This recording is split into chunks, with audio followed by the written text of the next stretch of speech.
Beautiful morning in Washington, D.C. As you look at the White House, the president, of course, overseas right now in Portsmouth in the south of England on the eve of a D-Day commemoration, the 75th anniversary. The White House has directed two former administration officials to ignore House subpoenas in their latest move to block congressional investigations. Two sources tell NBC News ex-communications director Hope Hicks and former deputy counsel Annie Donaldson have been told not to hand over any documents to the House Judiciary Committee related to their time at the White House. In a letter to the committee, a lawyer for Hicks said she would not provide any documents related to her time in the administration or on the Trump transition team, though she did agree to turn over some documents related to the campaign of 2016.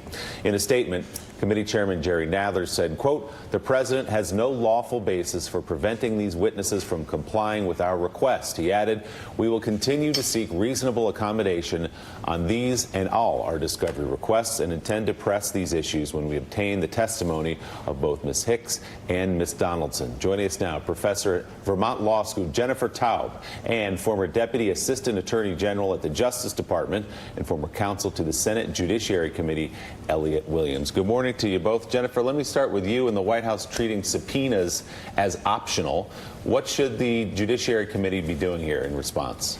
So I'm really happy with what the Judiciary Committee is doing. I think they're taking the right steps, and they need to contest these, but first they have to deal with these accommodations. And I think what's most important is, the president is right now, as you know, off overseas, enjoying this kind of magic kingdom vacation. But when he comes back to the ground here in the U.S., he's facing this barrage of legal issues, namely mostly from the hearings that began with the House Judiciary Committee. So I think the most important thing the House is doing is just standing their ground, moving forward like adults, and following the process here. So as a practical matter, what happens from here? Hope Hicks says, no, I won't show up. I see your subpoena, and I ignore your subpoena. Right. What do they do now? Well, they can try to work with her, or they can take the matter to court and get a court order at this point. Enforce her to show up. Enforce her to show up. Yeah. I'm sorry to disagree a little bit, but I don't see how this more meticulous approach that these members are taking is smart at all at this point. We've had numerous high-level officials say they will not provide documents or appear before Congress. And that, to me, seems like a general affront to the basic notion of congressional oversight. How can you say, well, let's just accommodate this a little bit more when, in fact, the line has been crossed already? I agree with you in that I think it depends what role we're playing, right? As a citizen, I'm very frustrated by this disregard of the rule of law and treating these procedures as optional. On the other hand, I understand that for the general public, what they actually need to see is the crimes and misdemeanors. In other words, so to the extent that this game is played on procedure and who's showing up as opposed to getting the facts in front of the people. And that's why I think the hearing on Monday is so critical. And if you look at the title, it's investigating the Mueller report, and the president's obstruction and crimes is in the title. And I just think of what Donnie Deutsch has said here in this space. Well, Elliot, this is to Elliot, because Elliot, you were on the Hill. The hearing on Monday features John Dean as the witness. John Dean, of course, was the White House counsel for Nixon. I don't necessarily know what additional elements he could add to the Mueller report. He could talk about the historical context here. But let's say, Elliot, you were still on the Hill. How would you be advising lawmakers to approach this? What would you be doing from a legal standpoint and maybe even a political one? Well, I think from a political standpoint, what they need to do are get the facts of the Mueller report out and in the public record. But Sam, I'm 100% in agreement with you. I question the value of a witness who was relevant or most relevant 40 or 45 years ago, just because a modern audience isn't thinking about Watergate. And I don't want to diminish John Dean's role in American history or what he has to say or what his contributions might be. But what this is about is getting Robert Mueller to testify and Robert Mueller on the record. And to be clear, that press conference a week or so ago was some of the clearest information we've had about the president's wrongdoing. Just because when you have a 448-page report that most Americans are not going to read or have not read, hearing the drafter of that report say on the record, "I could not exonerate the president," had a hugely important narrative impact. And so let's get Mueller on the record to testify. He's the one we need to hear from. So this will be an interesting hearing. It'll be enlightening. And yes, and look, to answer your question about my being on the Hill, what you want is the splashy political moment, and of course, John Dean can provide that, but he's not Robert Mueller, and he's the person that really needs to be testifying right now. Yeah, Elliot, I mean, you've been behind the scenes for these negotiations. I imagine there are a lot of Americans out there who don't understand why there isn't, a more aggressive public push from leaders to do that very thing, to compel Robert Mueller to come before the committee. If you're working on that, if your ultimate goal is to make that happen, what are they doing right now? Why are we sitting waiting for them as they work through that?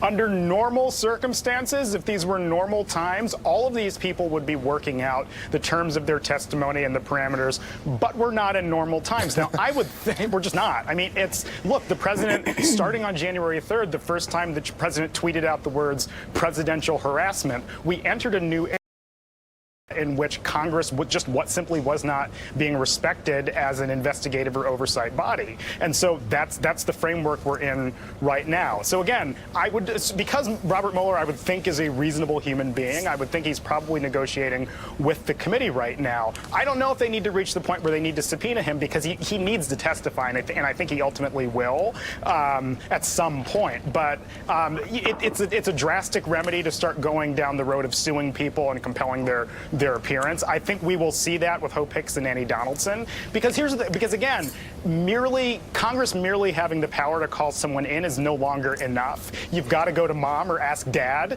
which is asking court to do it. And I think that's the next step that we're going to reach with all these folks, except Robert Mueller. I think he'll probably come in on his own. Doris, this goes back in some ways to our earlier conversation of Donald Trump's view of the Constitution. He doesn't see Congress, especially this Congress, as a co-equal branch of government, and he can say to them, you've subpoenaed people, you've subpoenaed documents, I don't owe you any of that, and instruct people not to appear before these committees. Which puts even more pressure, obviously, on the Congress to move forward.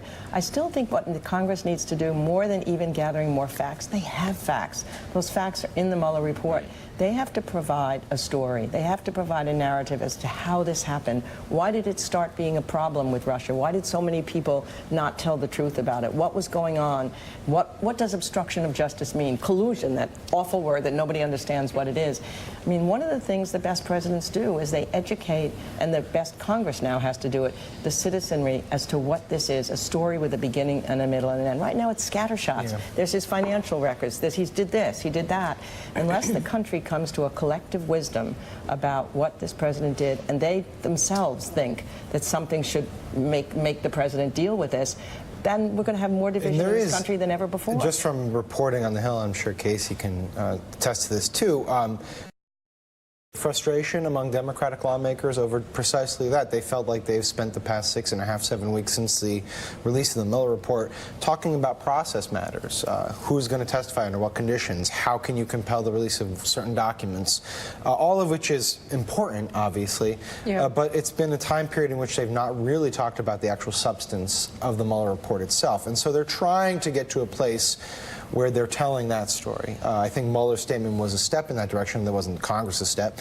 And I guess calling John Dean is another step in that direction. But there is so much more that some lawmakers are trying to get them to do. There are people who are not totally within the Mueller report, but adjacent to it. Chris Christie's of the world, Corey Lewandowski's of the world, who are involved in this process that you can call up, and they don't fall under the same executive privilege rubric. So. I mean, look, the process itself is incredibly important in so much as they have to do it right, or they're not going to get what they need, right?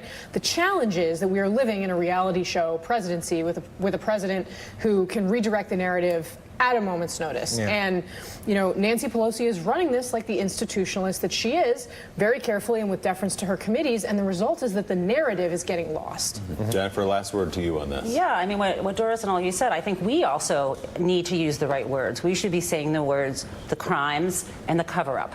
Right? We don't need to use these fancy legal terms. Crimes and cover-up. That's what we're looking at. Good to have you here, despite the fact that you cited Donnie Deutsch's argument, because the impact on his ego. It's already his a very ego large didn't need any more of a boost. It's going to be devastating to the rest of us. Jennifer.